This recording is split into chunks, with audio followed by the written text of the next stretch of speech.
This video is geared towards starters. I'm going to go through the similarities and differences with other strategy games.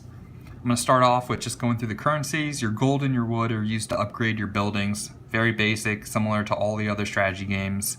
You have the blue crystals, which are exclusively used to upgrade your troops. Stronger level troops help you collect more resources during your attacks. The red gems are the money currency. They can expedite all processes in the game, a lot of the waiting times. The next two currencies that I'm going to go through are coins. There are boss coins and battle coins. Both of these are actually used in the hero shop. You go through and you collect the battle coins through chests. So when you are raiding, usually after 3 to 5 attacks, you will usually get a battle chest if you win the attacks. When those battle chests are opened after a timer, you receive the coins, and these both can be basically redeemed for hero shards, which is actually the next currency. And the hero shards are probably in-game currency. They're used to upgrade your heroes, and we'll go into more detail about heroes later. The next thing I kind of want to go into is the big difference between this and other strategy games. Guardian Kingdoms allows you to do real-time defenses. So it is actually player versus player. When that attacking player is attacking your base, you have the option to defend. This adds an interesting dynamic to a lot of these strategy games, which has not been achieved by other developers yet. I'm going to go a little bit into the strategy of the troops and how you get your troop supply. There are two different types of supply. I'm going to define one as the farm supply. This is the amount of troops that you are allowed to hold at one time. And then the other term I'm going to be using is troop supply. Troop supply is basically how many troops during your PvP battles that you can put on the field at one time. So if you are the primary attacker and primary defender, the troop supply is dependent upon your castle level. The higher level castle, the more troops that you will be able to deploy onto the field. If you're a supporting member for an alliance member, when you're helping them attack, your troop supply is dependent upon the primary attacker's alliance hall. So it's very important for all alliance members to upgrade your alliance hall as fast as you can, because it will give your supporting defenders and attackers more troop supply, which will enable them to fight the enemy or defend against the enemy with more troops at one time on the field. Moving on to your defenses. So defenses are very basic for troop supply if you are supporting, because it's all dependent upon the alliance hall. If you are the primary defender, so basically defending your own base, you also have to watch out for people destroying your farms. Farms will decrease the primary defender's troop supply. And it's very important to try to keep your troop supply as high as you can, because that means you can put more units down on the field at one time. I'm going to go into the buildings next. A lot of the buildings are very similar. I'm not going to go into extreme details. A lot of these are defenses.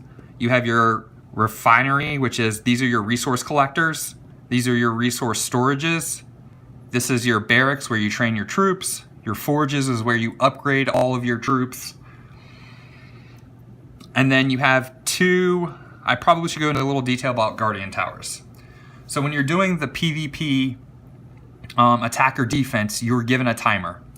That timer will actually start out relatively low. I think it's around like 2 minutes. And that is the amount of time that you have to kill the castle. The whole point of attacking and defending is either to protect your castle or destroy the enemy's castle. When you kill a guardian tower, there's two things that it does. The first thing it does is it increases the timer, giving the attacker more time to destroy the castle. The second thing it does is increase the deployment zone that the attackers can now deploy troops. Originally, when you start off, you can only deploy troops in these gray boxes. Once you destroy a Guardian Tower, it opens up an entirely new area where you can start deploying troops, which is very important if you're trying to basically take the castle. The more area you can deploy troops, you can deploy troops directly onto enemy ballistas, which is very beneficial instead of trying to work your way to them as they're killing you.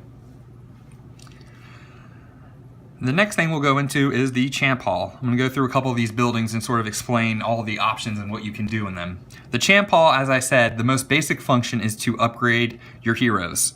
You go in here and then basically when you collect enough shards, you can hit the star up button and that will allow you to increase their star level. Once you increase their star level, they have individual levels which they gain experience during battles, through bossing, or attacking other players, or defending. There's a maximum cap of, I think it's plus 20 levels above what their star level is. So if you have a star level 8, I normally would take that to, you can normally go to level 80 plus 20 more levels. So if you have a 6, you can go up to 80. If you have a 4, you can go up to 60. Another cool aspect that they've recently added into the game is Fusion. So Fusion allows you to use extra shards from other heroes to transfer to a different hero that you want to level. So if I have extra hero shards for a different hero, I'm able to go in here, select that hero, and then there is a fusion crystal which you need to use. You have to use gold, and then you have to use the other hero shards, and you do take a loss.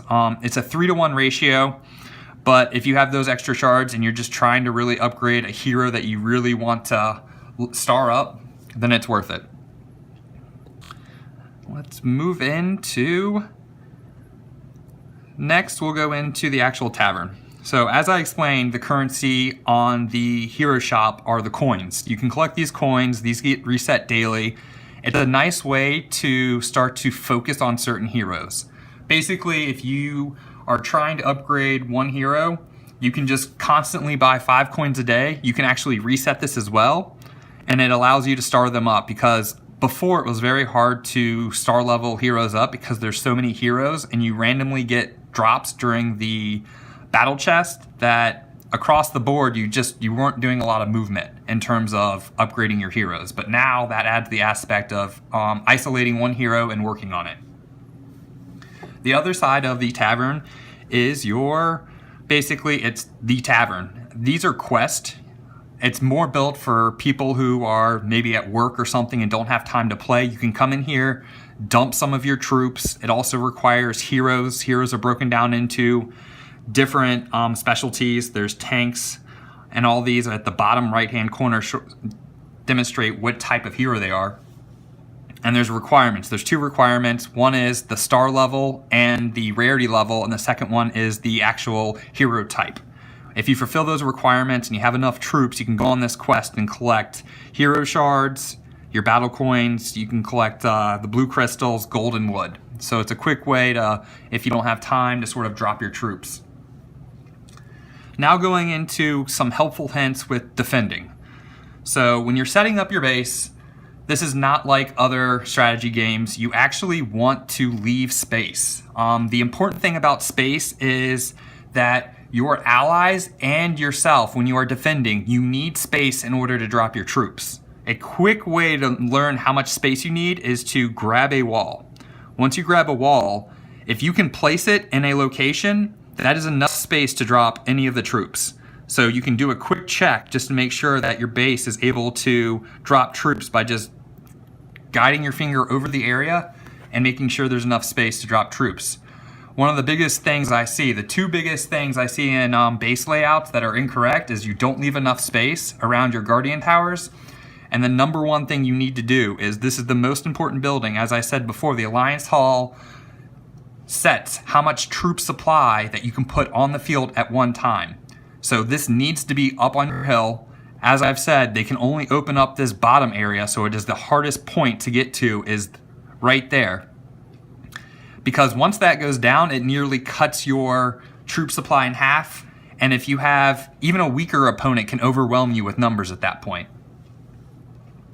So that's the basic of what the differences are, the PvP aspect, the recommendations. I can give you one other quick defense recommendation. The first line of troops that you can deploy is actually 4 walls back. So you see how I have 1, 2, 3.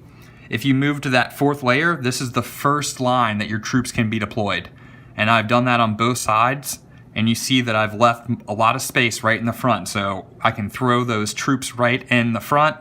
They can start doing some damage, and then I have my auto defenses right behind it. Alrighty, I hope this helps. Let me know if you have any questions.